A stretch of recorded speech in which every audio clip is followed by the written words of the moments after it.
Bonjour à tous, je vous retrouve aujourd'hui pour une nouvelle vidéo, cette fois-ci un petit peu plus différente qu'une lecture des énergies. Elle est plus orientée développement personnel. Je me suis aperçue que ces derniers temps, la plupart d'entre nous, en tout cas beaucoup d'entre nous, ont fait les frais d'un passage de ce que j'appelle la machine à laver. On a été très euh, comment dire, très soulevé de l'intérieur des profondeurs par les énergies où on est venu nous chercher sur des choses un peu sensibles et de manière très rapide. Donc, j'ai eu à cœur en fait de proposer quelque chose de plus concret aujourd'hui, sans pour autant faire une lecture ni des énergies ni des guides. Passer par les cartes pour voir comment on peut accéder à sa puissance, voir comment on peut s'approcher un petit peu plus de notre ancrage, de qui on est et libérer cette énergie créatrice qui est en nous. Comme vous pouvez le remarquer, il y a beaucoup de soleil aujourd'hui et je me réjouis de cette nouvelle lumière pour, euh, pour faire cette proposition de tirage. Voilà, et c'est parti.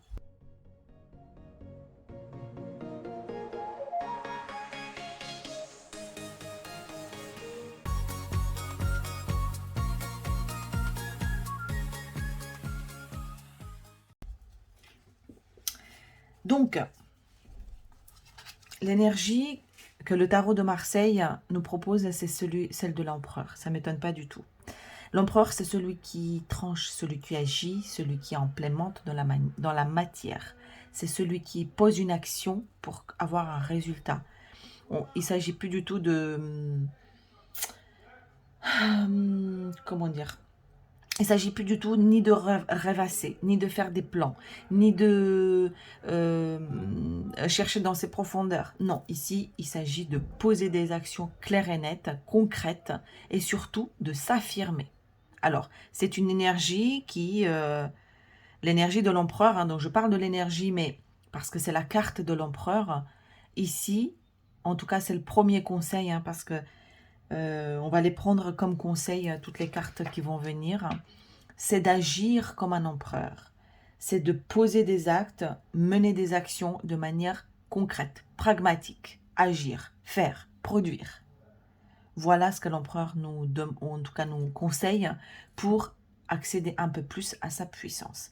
Donc, on garde en ligne de mire comment accéder à sa puissance.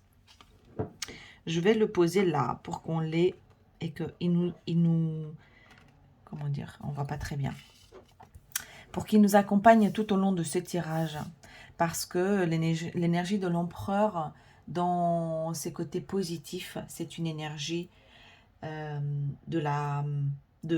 comment dire, de l'action. C'est une énergie de la terre, une énergie matérielle. Alors, alors qu'est-ce que j'ai comme oracle? L'oracle de la guérison de l'âme. La première carte nous propose les flammes jumelles qui nous dit « Nos âmes se reconnaissent ». Alors ici, on nous dit pour accéder un peu plus à sa puissance intérieure, à sa puissance personnelle, pour ceux qui sont dans une relation, qui ont la sensation qu'elle nous coûte beaucoup, ont la sensation qu'elle est peut-être d'attachement, voire toxique.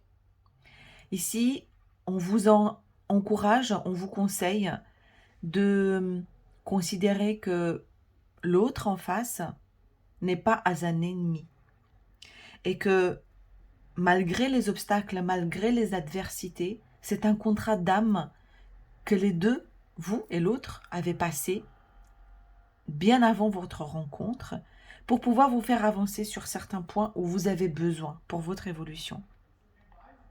C'est difficile hein, d'accepter et de se dire ça, surtout lorsque vous vivez des contractions très très fortes en lien avec votre autre ou la relation qui vous est proche ou à laquelle vous pensez. Mais en tout cas, ici, cette carte vous encourage à vous dire que tous les obstacles et toutes les épreuves sont là, sont présentes dans votre vie pour vous faire avancer ou vous mettre encore plus sur votre chemin d'évolution. Voilà. Donc, ayez en tête juste cette idée. Vous nourrir de cette relation de cette manière. Pensez que tout a un sens et que lorsque c'est un contrat d'âme, en fait, c'est au-delà du mental, c'est au-delà de nos pensées en surface. Donc, la relation ou les relations qui vous sont proches, allez chercher ou en tout cas comprendre que ça peut être une ressource, même en dépit des apparences. D'accord?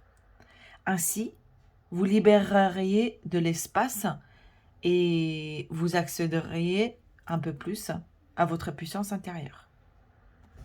Ok. Waouh. Ça commence déjà très fort. Donc d'une, allez chercher, ou en tout cas comprendre que la relation c'est une ressource. Même si vous pourriez être amené à penser que c'est pas ça du tout. Surtout en ce moment. Ok. Ensuite, avec... alors, c'est quoi? Je vais essayer de vous citer. La mission, les oracles, la mission de vie. Hein. C'est la carte événement imprévu défi qui est proposée ici. Comment accéder à sa puissance intérieure en acceptant les imprévus et les défis de manière un peu plus accueillante, bienveillante. Les considérer comme faisant partie du chemin. Rien n'est dû au fruit du hasard. Rien n'arrive par hasard. Ça, on partage ou pas cette croyance, mais en général, sachez que ce qui arrive, c'est quelque chose qu'on attire à soi, de manière inconsciente. Bon, après c'est un autre débat, j'ai pas envie de rentrer là-dedans. Mais les événements, cette carte vous dit, pour accéder à votre propre puissance, en tout cas aller un petit peu plus en profondeur dans votre alignement, accepter les imprévus et les défis comme des épreuves, ou en tout cas comme des expérimentations qui sont là sur votre chemin pour vous amener un peu plus loin. C'est comme des espèces de... On me montre des...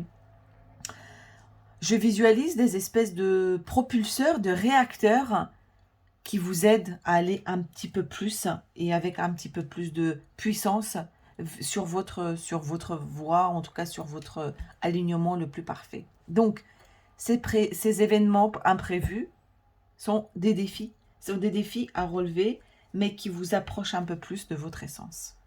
Donc, accueillez-les et soyez dans la gratitude. Et oh Dieu, je sais combien c'est difficile d'être dans cet état d'esprit quand quelque chose de contractant ou de souffrant ou qui nous pose problème, hein, qui nous met à l'épreuve, advient dans notre vie. Ok? Donc pour l'instant, on nous dit, dans la vie comme dans le relationnel, acceptez cette adversité en l'accueillant. Ne les rejetez pas. En fait, en gros, c'est ça. Ne soyez pas dans le rejet, soyez dans l'acceptation pour que vous puissiez les dépasser. Puisqu'on ne peut pas dépasser quelque chose qu'on n'a pas accepté. Ok? Bon, et la troisième avec... Alors, qu'est-ce que c'est? Les cartes lumière. Ouh là là. Alors, un conseil. Un conseil ou une invitation plutôt. Donc, c'est marqué la victime. Ne laissez pas envahir votre espace vital. Faites bien respecter vos limites. Alors, vous allez me dire un conseil de bas étage, psychologie de bas étage, de respecter et faire respecter aux autres vos limites. Sans vous rendre compte, alors je vais vous proposer une autre lecture, enfin la même lecture mais avec d'autres mots. Parce que c'est difficile de dire non. Mais en posant vos limites, en posant vos cadres, vous pourrez vous déployer ce qui se passe en vous, ou en tout cas, vous envoyez le signal à vous-même, vous envoyez le signal à vous-même que vous êtes dans le respect de vous-même, et donc dans quelque chose de lumineux. Et ça, c'est fécond. Ça peut, comment dire, ça peut débloquer de l'énergie. Si inconsciemment, consciemment ou inconsciemment, vous laissez les autres vous envahir, à commencer par le fait de ne pas savoir dire non, eh bien, vous envoyez un signal à vous-même de non-respect. Du coup, l'énergie que ça va demander pour vous protéger va puiser dans vos propres ressources. Elle ne sera pas créatrice. Bon, alors, c'est ce qui me vient comme explication. Et donc, en agissant, en posant vos propres limites, en disant, bon, bah voilà, ça je peux faire, ça je peux pas faire. Quand vous avez une demande, prenez peut-être 5 minutes, ne répondez pas tout de suite. Prenez le temps de dire, ok, je vais y réfléchir. Ou ne pas vous précipiter à donner une réponse tout de suite, par exemple. Je vais regarder et je reviens vers toi, par exemple. Ça vous laisse le temps de ne pas être dans l'impulsivité, de pouvoir ne pas répondre avec ni avec vos protections, ni avec vos messages contraignants qui vous poussent à chaque fois à agir dans un sens de manière automatique, mais plutôt de faire des choses de manière consciente et réfléchie, qui correspondent davantage à un état d'être euh, de relaxation, tranquille, de construction. Ok? Donc, sortir de cet état de subir,